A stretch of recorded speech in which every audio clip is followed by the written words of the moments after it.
and welcome back to the Reapers. So we had a pretty cool mission last night, and I thought we'd do a quick tactical replay. We're not going to get too involved, just really want to see what happened, because I don't really know myself. So I'm going to set it going. It was a mission for blue guys who started at this base here to defend this base here, an SA-10 site, this site here, which was a bunch of vehicles, and this site here on the west, which was 4 factories. The fleet of there was a red naval fleet here which supplied 3 times Hornets, and the Hornets had to come in and destroy more than half of one of these sites. So up we go. Let's speed that up. So the blue tactics were for a group of F5s and Hawks to hang around this base here and slightly out to the south here to prevent any incursion directly from the sea, because we figured that was probably where they were going to be coming. Also, 4 Hogs were going to be defending the SA-10. The reason we sent the Hogs over to the SA-10 is because the SA-10 can basically defend itself. The Hogs were just a little bit extra, and the guys who were flying the Hogs didn't have any other planes to fly, basically. We had Gumbo and Tender in the Harriers defending the centre site here. And we had Sonic and Zoidberg in a pair of MiG-21s. Their job was to basically monitor this line here. They were basically going to be quick response. They were going to hang about roughly where the cursor is here, and going to be quick responders to dive to whichever base was being attacked. And finally, if I can find them, Signore and Grinkle were pushing forward to defend the coast to try and intercept Reds before they got to the coast. What we didn't know was that the Reds were already airborne way ahead of us, and they were coming into the west. They splayed out 50 miles to the west here to get right around our defences and come into the west. So we're going to ignore all this stuff because there's nothing really to see there, and then we're going to go and watch these guys coming in. So our defence was, we had a layer of, so we had these guys up here to defend the coast. Then we had a layer of F5s spaced at various altitudes, quite far out from the target. They look quite close, but they're about 10 miles out is what they were actually going at. And then Cap, if I can find myself there, I was right in the centre, really low down as the last resort in my Hawk, basically. Alright, in comes the first guy. So they came in high. So I didn't expect them to come in high, I expected them to come in low. I would have thought it would have been better for them to come in low, because they could, terrain mask a bit better and whatnot. But it worked out for them, going high. So notice how they didn't come in together. They came in at 3 different azimuths.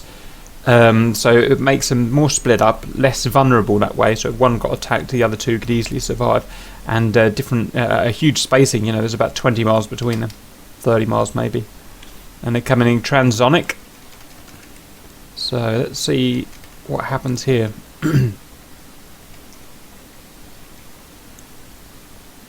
We're all going super slow because we don't know when the Reds are going to attack, so we're concentrating on saving gas, basically. Interesting, we've got a near merge here. That's basically a merge.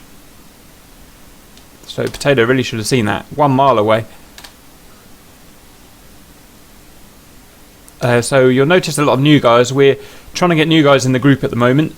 So you'll notice a lot of some old faces, but a lot of new ones. Potato, brand new. Salom, brand new. And a bunch of new guys over there as well.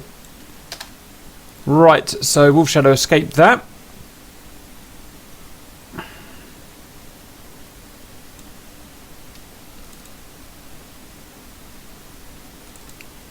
Then he sees the target, so I expect the way that F-18s were doing it, I expect they placed waypoints where the targets were and probably converted them to target points. That's what I would have done anyway.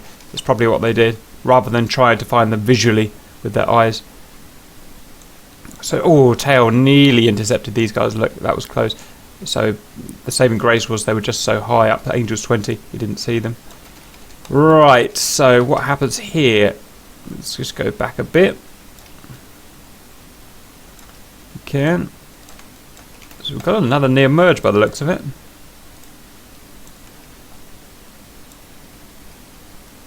So I'm down there doing my thing. Sly literally merges within 500 feet by the looks of it. Somehow doesn't see him.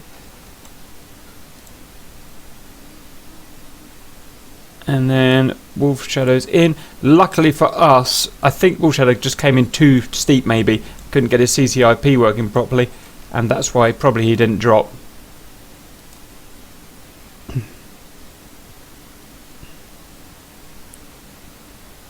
Again, Salom somehow manages not to see him.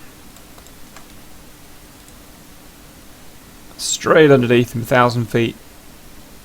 Should have heard him there. Cap does see him. I turn on to him, but I almost immediately lose joy and switch to this guy instead, which is stupid. Even if we had spotted him and got on his tail, none of us could have caught up at 700 knots. Potatoes back in. So at this point, I've got contact, and I'm calling all the boys back. So everyone's going to turn around. Tail, the MiGs, everyone's turning in to come and get us, help us.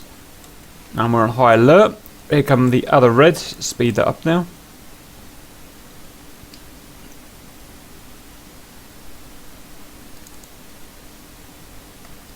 So it's going to be a merge with Cap and Recoil.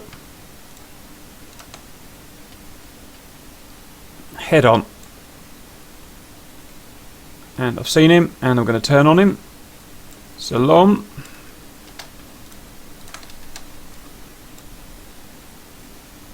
Somehow just doesn't see him. Amazing. Right. Recoil is bombs in. And kills one of the, whatever they were called, one of the factories that we can't see. Luckily, our ZU-23's got him. So I think Recoil just waited a little bit too long there and made himself vulnerable. Skay is in, destroys another factory, and another one of these bombs landed about 10 feet away from a factory but didn't destroy it. So we're very lucky there. Wolf Shadow's coming back in. Cap spotted him, but I'm too slow. I probably should have taken an F5, but I wanted to be cool. Skay on Slice. Slice just wistfully unaware, flying around at 300 knots, and he's an absolute dead duck. Wolf Shadow bombs out, luckily misses. Skay kills Sly. God, Cap somehow misses Wolf Shadow. It's just a series of errors. Oh no, I was fighting that guy's dead body. So I was, if you remember in the video, there was that guy that stalled. That was, what was his name? That was Recoil, but I couldn't get a lock on him for some reason, so I almost crashed into him. So it's just a series of cock-ups from the blue side, really. Pretty good success from the Reds, but they haven't quite done enough to win the mission, luckily for us. Right, and that is probably about it. They're just going to charge out now. There's not much we can do at this point, because if you see, as soon as clean F-18 puts his burners on, he's 750 knots, and none of us can really catch that up.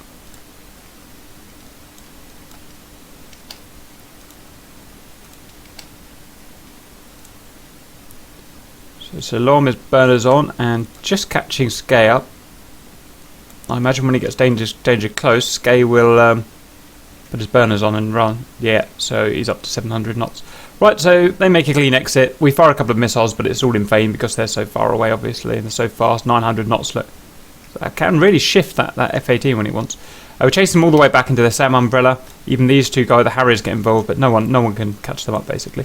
So that's that. Now I'm going to skip forward to, so they go back, they refuel and whatnot, and a load of blues go back to our base here and refuel.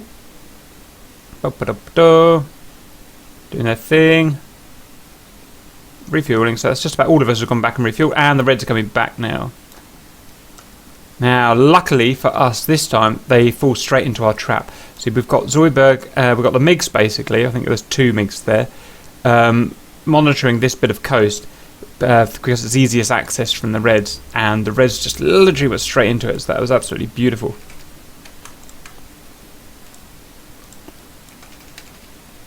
So Zoidberg is well on form.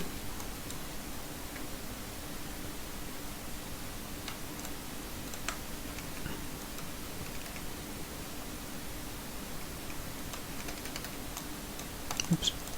God knows how he sees them. I couldn't have seen them that low at 10 miles or 13 miles or whatever. There must have been a bit of luck in there. I think it must. Yeah, you sees them there when he just turned, so he was in the right place at the right time. Vice versa for the Reds, really. And he's going to go and intercept them.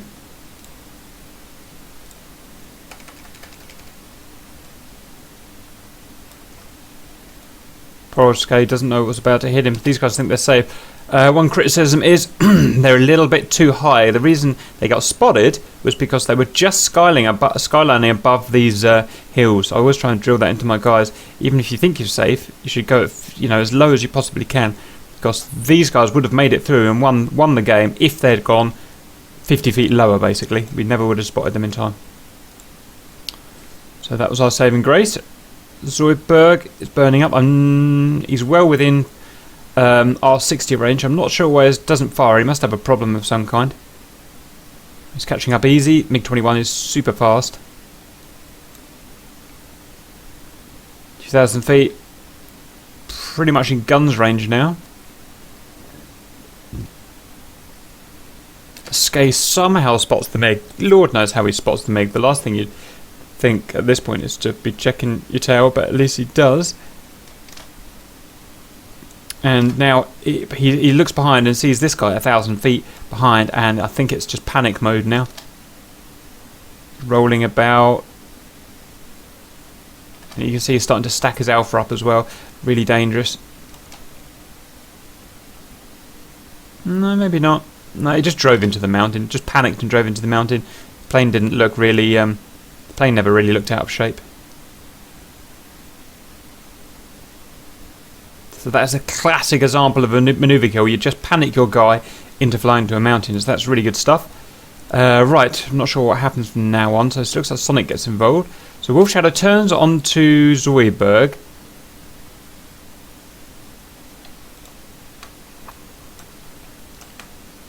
Zoidberg just gets away. Maybe.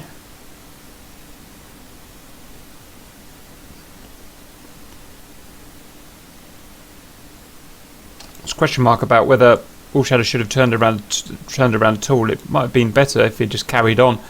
He would have outrun the MiG plenty by then, but yes, it's different when you're in the cockpit as to watching here, obviously, as to decision making. Sonic's around here. So these two are just trying to find each other by the looks of it. I think Zoidberg thinks that Wolf Shadow's out there, and Wolf Shadow thinks that Zoidberg's around here. So we'll speed that up. They're probably just going to circle around each other for a while.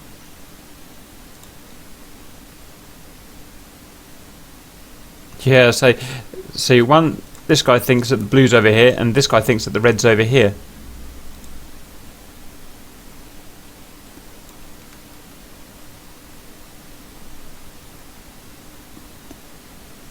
So I'm not sure how they find their way back into each other.